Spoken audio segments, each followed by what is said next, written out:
Recently, I watched through the Halo TV show with the help of some friends because I'd rather not suffer alone. The following is a completely accurate summary of the series. Trust me.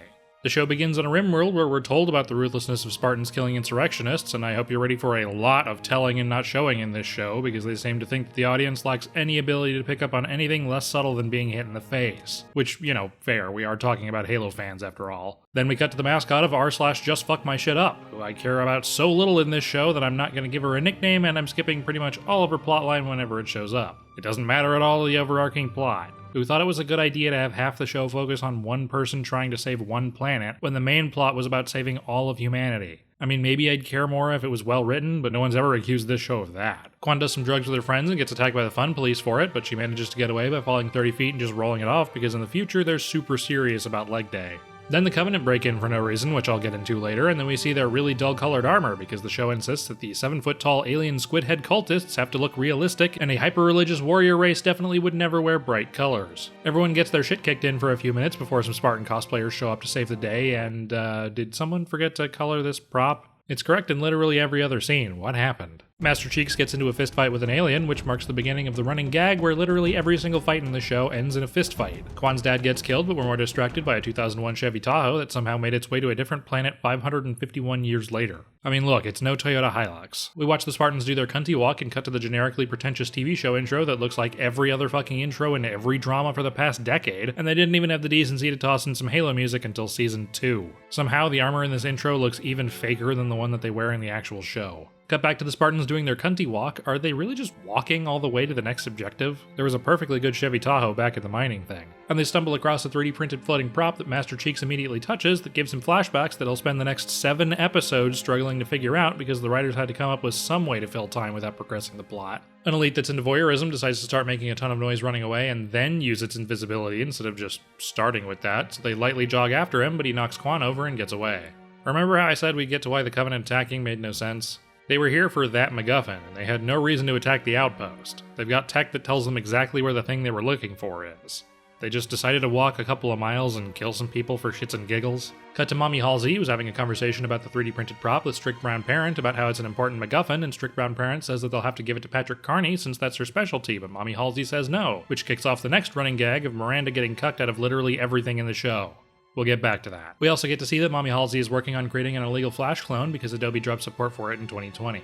Cut to the Glands, where a prophet meets with the Arbiter, who isn't actually the Arbiter, but for all intents and purposes, she fills the same role that the Arbiter did in the games, more or less. Turns out Master Cheeks decided to kidnap Quan and take her to Australia, so Patrick Carney gives her a call to try and convince her to join their propaganda machine, but Quan turns her down because everyone has to say no to Miranda every time she wants something. So Dan Auerbach lets her know that they're going to kill Quan because it's convenient. But Master Cheeks stops them, so everyone prepares to take him out, and we get to see the Spartan cosplayers do their cunty walk again, and we cut to Quan trying to kill Master Cheeks, so he takes off his helmet, which marks another running gag of everyone taking their helmets off at the worst times. John Halo's ship gets knocked out of the sky, so he feels compelled to touch the 3D printed prop again, which causes a burst of energy that simultaneously powers his ship back up and turns everything else off so they can get away. Because the MacGuffin kind of works like the Force in the way that the writers can just have it do whatever the fuck they want, so they don't have to write something interesting happening. Episode 2 begins with a flashback where we get some more exposition told to us about the Spartan program because they wanted to show us this flashback but also not utilize any of the storytelling advantages of a flashback, like showing anything that happened. Hell, this scene of Sorand running away ends up redundant anyways because they just explain that it happened when John Halo meets up with him in a moment. Quan makes a Marvel tier quip to John Halo after he tries to explain slipspace travel to her, and she asks him why he didn't let them kill her, and he says that it would have been wrong, but that's not how anybody I know played through Halo CE the first time. What the hell are you doing? Cut to a conversation between Mommy Halsey and Parker Robbins about how they can totally still trust Master Cheeks after he EMP'd the base and went AWOL, but also that they've got an insurance plan in case they're absolute morons for trusting him after he EMP'd the base and went AWOL. Then we cut to the Spartan cosplayers talking about how they trust Master Cheeks too. Sure, okay. Cut to the world's worst spaghetti and meatballs, where Master Cheeks decides to be a dick to some blue-collar workers before Soran shows up so that John Halo can pawn Quan off to him so he can continue the story without her because she sucks. We also meet Soran's wife, Woman, and their son, Child, whose only personality traits are that she is a mother and he is a child. Cut to the Glands, where we see an elite describing Master Cheeks' ass, and then cut to a board meeting, more like board meeting, am I right, where they discuss that maybe they shouldn't punish Master Cheeks for EMPing the base and going AWOL because he's the main character. So Mommy Halsey takes the opportunity to introduce the concept of replacing an essential worker with AI, which is the most realistic part of the show. Then we cut to Quan stuff, don't care. John Halo has a conversation with Sorand about the Spartan program and how conveniently he can get his emotions back by removing a chip from his spine and there won't be any adverse effects except experiencing the entirety of puberty all at once in your 40s. No thanks. Then we get a conversation where Miranda is told no because that's all she's here for. John Halo shows Soren to the 3D printed prop, and Soren takes him to see a crackhead who conveniently knows about all the important exposition about the MacGuffin, and then he shoves it into John Halo's hand so he's forced into more flashbacks before the crackhead tells him that the Covenant have their own blessed one, and that the Halo will destroy everyone. So, just all the most important information is told to you all at once by this guy. Okay. Now John Halo's got to go back and win the war harder because he wasn't already trying to win hard enough or something, and you can tell he's serious because he puts his helmet back on. But don't get attached, it comes off in basically the next scene. John Halo has a conversation with Mommy Halsey where she girl boss gaslights him into thinking his memories are hallucinations and not real because that's more convenient for her indoctrination, and every single time this plotline wastes time, it just reminds me that this wasn't a thing in the books. Spartans knew they were kidnapped as kids, they just had such a patriotic boner for humanity that they accepted it because propaganda machine go burr. We still have 6 more episodes of the suppressed memory stuff to go. Also, we get to see the Arbiter naked because it's adult television. This feels kinda out of place to just be shoved into the last minute of an episode, but alright. Episode 3, flashback time. Yeah, that's right. Every episode except for the first and last one begins with a flashback. This time it's about the Arbiter's origin story, where she was safe napped by the Covenant because she knows how to use a printer and they don't. And then we listen to her overpromise to her bosses because she hasn't figured out that you shouldn't ever take on more work than you're worth. Patrick Carney finally gets a chance to do something because Strict Brown Parent is mad at Mommy Halsey for creating a clone of herself so she can kill it and make an artificial construct of her own brain to mind control the Spartans because God forbid a woman have a hobby. Mommy Halsey talks to her clone about how she's a psychopath now, and we cut to a 6'5" man sitting like a widow baby on a changing table in his widow hospital gown. And who decided this scene should be like this? There's absolutely no way to make someone look cool when their feet are dangling down off of a table and they're not wearing pants. Whoever the fuck this guy is tries to sexually assault the Halsey clone because she can't do anything about it, but luckily she's saved from his unwanted advances by being murdered. John Halo gets a Neuralink implant and we meet what the fuck is that? Sorry, did I accidentally put on Final Fantasy Advent Children? Oh, no, that's just what they decided they were going with. She doesn't even vaguely look like Halsey. Also, if Cortana is still voiced by Jen Taylor, then why is Halsey British? Do you think if you made an AI construct out of your own brain, it would suddenly sound like an entirely different nationality? There are so many things wrong with Cortana that I didn't even get to the part about how she's not all blue. Her main defining characteristic, except for when she's purple. Or green. Cut back to Quan, don't care. Mommy Halsey lets John Halo know that he's got a lady in his head who's always watching, so he tries to ignore her because it's going to make masturbating before bed really awkward. Cut to the Arbiter carrying out her plan to infiltrate humanity to find the 3D printed prop, where we get a little tease of Hunters, and I hope that you got your Halo boner sufficiently chubbed because that's the only thing we'll ever see of Hunters in this show. Unless you count just the worms, which I don't. John Halo touches the artifact and starts beginning to believe, so Cortana takes over and it immediately shuts down, which means Mommy Halsey has to revise her plan of replacing him with AI because his own brain is a dependency. The Arbiter takes over the ship with tentacle hentai, and literally no one tries to shoot her while this is going on, and then she just stabs a guy in the... Where did this hand come from? Did they just try to hide some janky VFX with a janky edit? John Halo meets up with the Spartan cosplayers and says that this is Cortana. She's got his back, and he would advise not getting killed by her because her eyes trap the souls of its victims.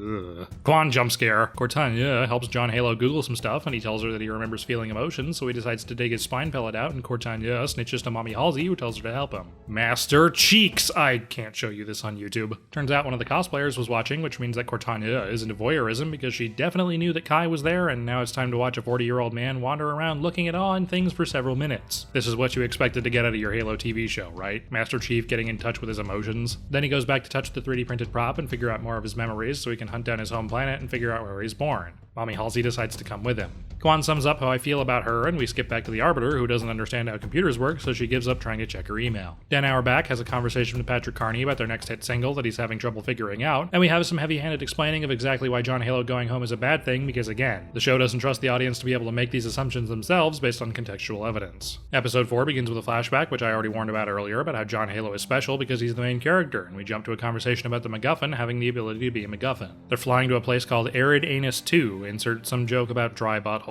Quan, no. Get it? Because it sounds like guano, which is the quality of this whole show, but especially Quan parts. Back on planet Australia, Auntie Kaisenat, who I was originally going to call Nega Kaisenat until I realized how that sounds out loud, removed her spine pellet so she could experience puberty for the first time at 27. Good luck with that. We see a shot of the Arid Anus, and John Halo puts his helmet on just to take it right off in the next scene. Okay. Nope. Auntie Kaisenat decides to dye her hair because she's essentially experiencing what it's like to be a rebellious teenage girl for the first time, but decided to do it with gun oil, which I'm sure is going to smell great in her helmet. The Spartan cosplayers meet up with Patrick Carney, but first it's time to watch a man wearing a multi-billion-dollar supersuit dig a hole like a regular human being because the show doesn't give a shit about internal consistency. He dug up a shitty children's drawing of a MacGuffin. Here's a shot of Jedha from Star Wars, but it's actually just a Quan scene, so we're moving on. The Spartan cosplayers try fucking with the MacGuffin, but they're not main character enough, so nothing happens, and Master Cheeks hallucinates a bit. Patrick Carney gets some help from the cosplayers to translate an alien language that she's supposedly an expert in despite having never heard the words they spoke to her, and more Quan. I'm skipping everything except for this man's ass. This show really likes to flaunt the fact that it's allowed to show ass. This is now the 4th full ass on screen. The Spartan cosplayers bond with Patrick Carney over how crappy their childhoods were, and we cut back to John Halo still figuring out all this memory shit.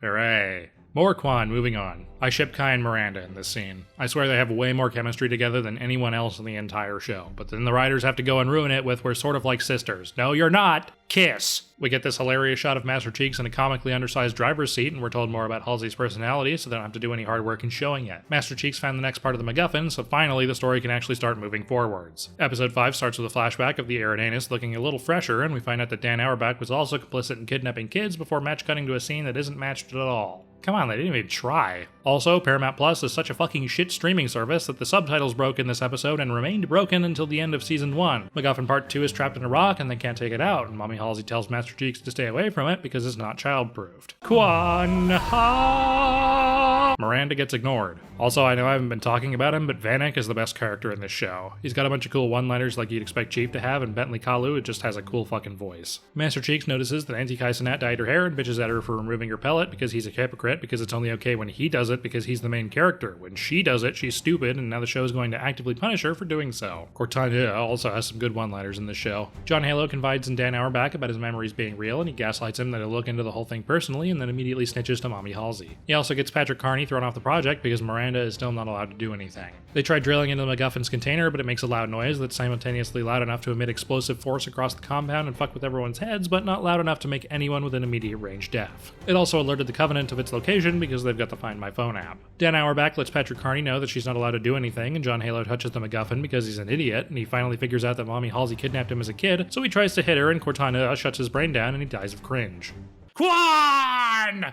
John Halo wakes up from his short coma, and luckily before he can go find Mommy Halsey again, the Covenant attack, and we finally get another fight scene 5 fucking hours into this show, and it's pretty cool. The Spartan cosplayers move the MacGuffin Part 2 to a warthog to escort quest it from A to B, and Anti-Kaisenat suddenly starts being useless because of the aforementioned being punished for doing exactly the same thing as Chief, even though he's totally fine. Master Cheeks gets into a fistfight with an alien. Atriox shows up. Yes, seriously, this is Atriox. Why can no piece of Halo media ever figure out a consistent design for brutes? Is this some sort of inside joke? Atriox steals the MacGuffin and they plop the Arbiter down in the middle of the field and people aren't immediately suspicious about it. I mean, they arrest her and everything, but everyone acts like they don't know whether she's a Covenant spy or not when it could not be more obvious. Episode 6, flashback time. Auntie Kaisenat is having a bad time because she was lightly blown up a lot, and Dan Auerbach tells John Halo that the Arbiter was kidnapped as a child and held prisoner. Haha, get it? Story parallels. So John Halo tries to murder Mommy Halsey to prove a point about being replaced by AI, but unfortunately he doesn't go through with it and also faces no repercussions for this. We're told that the Arbiter will only speak to John Halo, and this door guy is the only sensible one in the entire show right now. John Halo asks the question that my audience keeps asking me, and I answer the same way the Arbiter does. Mommy Halsey starts getting reprimanded for being a little shit, and then tries to gaslight John Halo into believing that the ends justify the means. John Halo tells Auntie Kaisenat about their own tragic backstory, and Strict Brown Parent tells Mommy Halsey that she's going to be disappeared and Miranda will finally be allowed to do something for once. John Halo starts hallucinating, and the medical doc thingy says he's in really bad fucking shape, but no one's going to do anything about it, so I guess the UNSC uses the American healthcare system. Turns out the place that the Arbiter told everyone the Covenant were at is empty, and Patrick Carney walks into a really dramatic message that's ultimately just Mommy Halsey bitching. Patrick Carney explains to John Halo that he and the Arbiter are full of midichlorians, and the Arbiter convinces him to take her to the MacGuffin so they can find the other MacGuffin. The Arbiter tries to break out, but it was conveniently at the exact same time John Halo touched the MacGuffin, so she hallucinates with him, and they both go to CGI green screen land, where the show pans up to show the Halo ring, except you can't even see it here. Great job, show. Episode 7 is 100% about Quan Ha. Chief literally doesn't show up in it at all, with the exception of a dream sequence where he repeatedly kills Quan because she doesn't understand the Golden Triangle and just keeps trying to melee him. Episode 8 begins with John Halo remembering the thing that just happened to him and drawing a circle like that's existential or something, so he goes back and picks up the Arbiter for a date where they bond over their shitty childhoods. And he tells Strict Brown Parent that he can help him find the other MacGuffin and that she can definitely totally be trusted because they've known each other for one day. Dan Auerbach tells John Halo that people don't just overcome decades of indoctrination, but John Halo says that he did, but like, no bro. bro, you didn't. You figured out that they'd been feeding you Kool-Aid and then you drank it yourself. Auntie Kai-Cenat is busy having fun, and John Halo dismisses the Arbiter's door guard so he can go to Bone Town with her while Cortana watches. The show literally reminds you specifically that she's watching. Also, this sex is probably gonna suck. They're both definitely still virgins, because John's never felt any emotions or urges, and McKee was kidnapped as a child. Unless she had... I don't even want to think about it. Apparently, the sex was so good that the Arbiter wants to defect now, so she pulls out her energy sword nail, and no one's ever going to bring up the fact that she's got a bloody finger. Cortana tells Mommy Halsey that John Halo and the Arbiter fucked, and her first reaction is to say that their relationship is unnecessary because he's got her instead, which is a creepy and weird fucking thing to say. Mommy Halsey has an argument with Dan Auerbach over the ethics of kidnapping, drugging, and indoctrinating children to be raised as soldiers because he feels bad about it now, but Mommy Halsey is still a psychopath, so she's not going to stop. Mommy Halsey gets in contact with the Arbiter and tries to gaslight her, but she recognizes that Halsey's crazy and hangs up on her. So Mommy Halsey decides to stage a coup to escape, but Auntie Kai-Cenat doesn't want to, so the other Spartan cosplayers knock her out so they can do it themselves. John Halo takes the Arbiter to the MacGuffin, and Patrick Carney finally figures out that the Arbiter is for sure a bad guy, and John Halo and the Arbiter get separated because the cosplayers are here to get in a fist fight with him. Somehow, John Halo is able to hold his own against two fully armored Spartans while he's just wearing his undersuit, and also just take a bunch of punches to the head from a fully armored Spartan like it wouldn't blow a hole through his skull. Auntie Kai-Cenat comes to save him, but they get overpowered, and the Arbiter activates the MacGuffin so she can get away, and it conveniently knocks everyone out to save John Halo from getting shot in the head. Episode 9 finally begins without a flashback, and John Halo wakes up and stumbles off, but Vanek captured Auntie Kai-Cenat, so John Halo tries to reason with the guy who has no sense of emotion whatsoever, but luckily Dan Auerbach was lurking to give advantage to his persuasion check, and Vanek gives up. Mommy Halsey is trying to get away, but they've got a bunch of guns trained on her ship, and then they just don't try to stop her when she takes off, so we get this really goofy-ass running shot of Auntie Kai-Cenat, who jumps on the ship and immediately disables it with some small arms fire, so like, they totally could have stopped her from taking off. Auntie Kai-Cenat takes her helmet off because she's an idiot and then gets whacked in the back of the head, but luckily the plot is on her side this time, so she kills the special hugger and struggles to chase after a regular woman while she's in power armor, and then decides to take control of the ship instead of just bailing for some reason, I guess so they can have a death fake out. She's fine. She looks up at... nothing? Oh no, wait, there they are. Great framing. John Halo gives everyone an important clue about the one place the Arbiter told them the Covenant was that no one in the entire UNSC, not even Cortana, figured out, and it immediately solves the issue of them not being able to tell anything was there, and Strict-bound Parent says they can send 10,000 Marines, but John Halo says that's not in the budget, and instead they're just going to take the Spartan cosplayers. We have a shot of the Spartan cosplayers taking off, and then cut to a crashed ship, which is accidentally fucking hilarious. It's Halsey's escape pod, but if you have a shot of a ship taking off and then immediately cut to a crashed one that's kind of out of frame, it's like a punchline to a joke.